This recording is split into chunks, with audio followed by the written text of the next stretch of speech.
ఓం నమః శివాయ. ఓం నమో నారాయణాయ. కర్మ నివారణ నరదృష్టి నివారణ కాళభైరవాయ నమో నమః. ఓం దిగంబరాయ విద్మహే హంసవాహనాయ ధీమహి తన్నో కాళభైరవ ప్రచోదయాతు. హరి ఓం. వీక్షకులకి ప్రేక్షకులకి ప్రియ కాళభైరవ భగవద్బంధులకి స్వాగతం పలుకుతూ మమ్మల్ని ఎంతగానో ఆదరిస్తూ ఉండబడినటువంటి ప్రియ సోదర సోదరీమణులకు, జ్యోతిష్ అభిమానులకు, సనాతన ధర్మ సంరక్షకులు అందరికీ కూడా అడ్వాన్స్గా మహాశివరాత్రి పండుగ శుభాకాంక్షలు. ఐశ్వర్యాన్ని ఆనందాన్ని ఇచ్చేటువంటి ఆ లయకారకుడైనటువంటి మహాదేవుడి యొక్క కృప కటాక్ష వీక్షణలు అందరిపైన ఉండాలని కోరుకుంటూ అందరికీ నిండు నూరేళ్ల ఆయురారోగ్యాన్ని ప్రసాదించాలని మనం కూడా మనసారా కోరుకుందాం. 16/2/2026 నుండి 28/2/2026 వరకు పుట్టినటువంటి వారందరూ కూడా ముందస్తుగా జన్మదిన శుభాకాంక్షలు. గతంలో వివాహం చేసుకున్న వారికి వివాహ వార్షికోత్సవ శుభాకాంక్షలు. ద్వాదశ రాశుల్లో గ్రహ గమనాల్ని వీక్షింపచేద్దాం. మిథున రాశిలో దేవగురు బృహస్పతి సంచార స్థితి, సింహరాశిలో కేతు సంచార స్థితి, మకర రాశిలో కుజ సంచార స్థితి, కుంభరాశిలో చతుర్గ్రహ సంచార స్థితి, రవి బుధ శుక్ర రాహు సంచార స్థితి, మీనరాశిలో శని భగవానుడి సంచార స్థితితో ద్వాదశ రాశుల్లో గ్రహ గమనాలు ఈ విధంగా ఉన్నాయి. వృషభ రాశి వారికి విశేషంగా మంగళవారం అమావాస్య ధనిష్ఠా నక్షత్ర సందర్భంగా రాజ్యస్థానంలో చతుర్గ్రహ సంచార స్థితి మరియు మధ్యలో పంచమగ్రహ సంచార స్థితి ఉన్నప్పుడు ఒకవైపు వృషభ రాశి వారికి అద్భుతమైన యోగకాలం ఉంది. ఇంకనూ యోగకాలంగా ఉండగలగాలి అన్నట్లయితే ఎలాంటి విధి విధానం పాటించడం వలన ఐశ్వర్యం కలుగుతుందో ఈ వీడియోలో సవివరంగా సంపూర్ణంగా తెలుసుకుందాం. వృషభ రాశిలో ఏ ఏ నక్షత్రాలు వస్తాయి అనగా కృత్తికా నక్షత్రంలోని 2, 3, 4 పాదాలు, రోహిణీ నక్షత్రంలోని 4 పాదాలు, మృగశిర నక్షత్రంలోని 1, 2 పాదాలు కలిపితే వృషభ రాశి. రాశాధిపతి శుక్ర భగవానుడు. 12 సంవత్సరాల తర్వాత దేవగురు బృహస్పతి ధనావాకు కుటుంబ స్థానంలో సంచారం చేయడము మిథున రాశి వారికి ఇది చాలా సువర్ణపు కాలంగా భావించగలగాలి. ఏ పని చేయాలనుకున్నా కాలం కలిసి రావడం, ఆపై పరమేశ్వరుడు యొక్క ఆశీస్సులు ఉండడం, మీరు చేసిన గతంలో చేసినటువంటి యజ్ఞములు, యాగాలు, దానాలు, దానివల్ల మంచి ఫలితాలు, మంచి అభివృద్ధి, గృహము, స్థిరాస్తులు, చరాస్తులు, క్రయ విక్రయాలు యోగదాయకమైనటువంటి రోజులుగా భావించాలి. అంటే అర్ధాష్టమ కేతు సంచార స్థితి ఉన్నప్పుడు చిన్న చిన్న విషయాలను మీరు పెద్దగా ఆలోచించి నిద్రలేని రాత్రులు గడపకుండా మౌనంగా ఉంటూ ప్రతి వాటిని పరీక్షించుకుంటూ ఆధ్యాత్మిక చింతనగా మీరు గడపగలిగినట్లయితే సువర్ణపు యుగము వృషభ రాశి వారిదే అని చెప్పి గమనించాలి. భాగ్యస్థానంలో ఏడాది తర్వాత కుజ భగవానుడు ఉండడం సంచారం చేయడం వలన ప్రేమికులు, భార్యాభర్తలు, గృహస్థాశ్ర జీవితంలో ఉండబడిన వారందరూ కూడా ఒకరిపైన ఒకరు ప్రేమానురాగాలు అవసరం. ఆప్యాయత అనురాగాలు ఇచ్చి పుచ్చుకోగలగాలి. దీనివలన పెద్ద పెద్ద సమస్యలు వాటంతట అవే తొలగిపోతాయని చెప్పి కూడా గమనించాలి. రాజ్యస్థానంలో చతుర్గ్రహ సంచార స్థితి, అష్టమి తిథి ఎందుకు పంచమగ్రహ సంచార స్థితి కూడా ఉంటుంది కనుక ఆత్మకారకుడు రవి, రుణరోగ శత్రుకారకుడు కుజుడు, బుద్ధికారకుడు బుధుడు, విశేషమైనటువంటి కలత్రకారకుడు శుక్రుడు, అక్కడ వాస్తు నరదృష్టి కారకుడు రాహు సంచారము చేయడం వలన ఉద్యోగాలలో పెను సంచలమైన మార్పులు, క్రయ విక్రయాలలో ఇబ్బందులు, ట్రాన్స్ఫర్సు, గృహ మార్పు, ఉద్యోగ మార్పు ఉండే పరిస్థితి ఉంటుంది.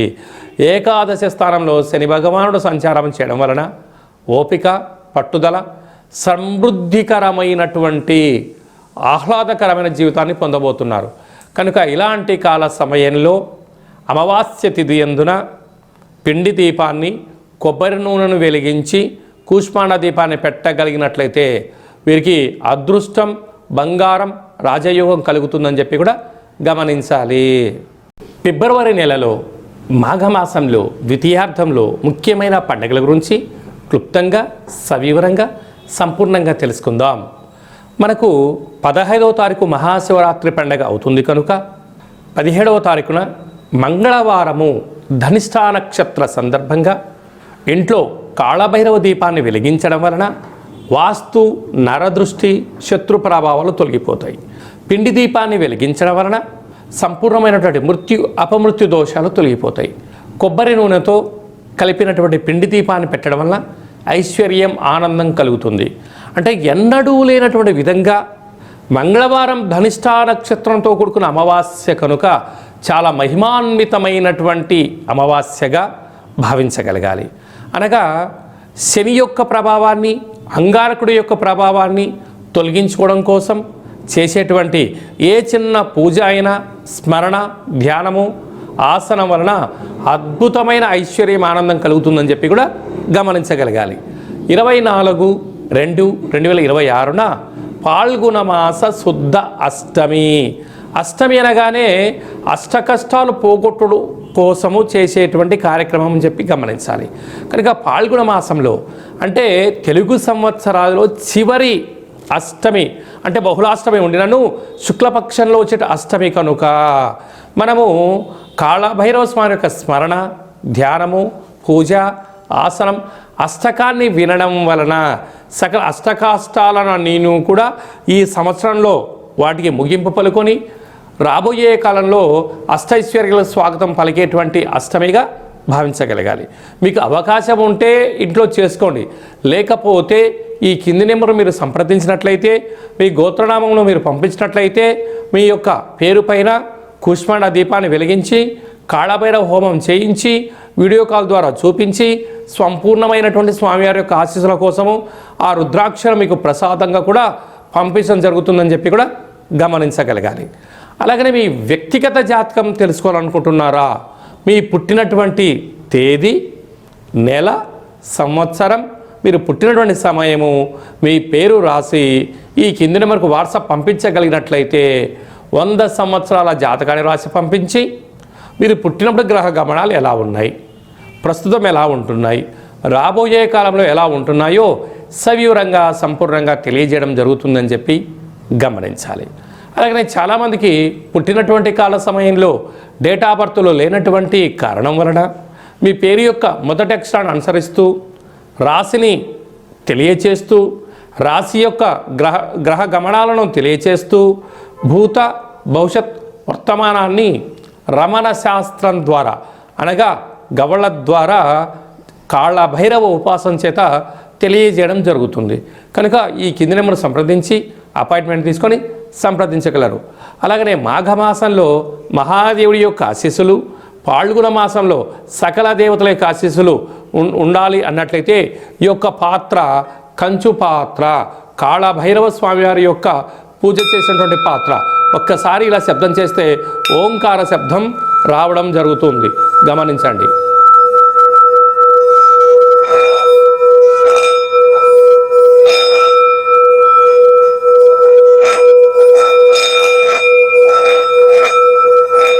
ఇలాగా ఈ శబ్దంతో మనం ఎక్కడైతే చేస్తామో గృహంలో ఉండబడినటువంటి జ్యేష్ఠాదేవి బయటికెళ్ళి మనకు లక్ష్మీదేవి గళ్ళు గళ్ళుమంటూ ఇంటికి రావడం జరుగుతుంటుంది.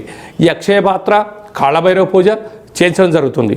కనుక అందరి ఇంట కాళభైరవ స్వామి స్మరణ, కాళభైరవ స్వామి అక్షయ పాత్రను ఉంచుకుందాం, అష్ట కష్టాలకు స్వస్తి పలుకుతాం, అష్ట ఐశ్వర్య స్వాగతం పలుకుతాం అనేటువంటిది చిన్న విన్నపం. అందరికీ శుభాన్ని, జయాన్ని, ఐశ్వర్యాన్ని, ఆనందాన్ని ప్రసాదించాలని మనసారా కోరుకుంటూ ఆశీర్వచనం. శతమానం భవతి శతాయు పురుష సతేంద్రియ ఆయుష్యేవేంద్రియే ప్రతిష్టతే ధనం ధాన్యం బహుపుత్రలాభం శత సంవత్సరం దీర్ఘమాయు. సర్వే జనా సుఖినో భవంతు, లోకా సమస్తా సుఖినో భవంతు. సర్వం పరమేశ్వరార్పణమస్తు. హరి ఓం. ఈ వీడియో మీకు నచ్చినట్లయితే లైక్ చేయండి, షేర్ చేయండి. ఆధ్యాత్మికమైన భక్తి సమాచారాన్ని అందరికన్నా ముందుగా మీరు తెలుసుకోవాలి అనుకుంటున్నట్టయితే గంట సింబల్ ప్రెస్ చేయండి, ఆలనే బటన్ కూడా తెలియచేయండి.